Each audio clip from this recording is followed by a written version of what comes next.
Good morning বন্ধুরা। তো আমি একটা খরগোশ পুষেছিলাম আজ থেকে 2 বছর আগে, সেটারই ভিডিওটা করা, মানে 2 বছর আগের ভিডিও এটা।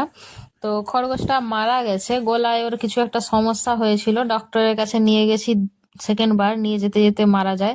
তো খরগোশটা যখন আমি বাবার বাড়ি যেতাম তখন কিন্তু বাসে এইভাবে যেত, আবার কিন্তু আমি যখন বাড়ি আসতাম ওকে নিয়ে চলে আসতাম।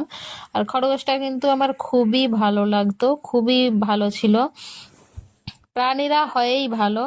তো আবার একটা বিড়াল পুষেছি, দেখা যাক। এরা তো আর সারা জীবন বাঁচে না, মায়ার জিনিস এইসব।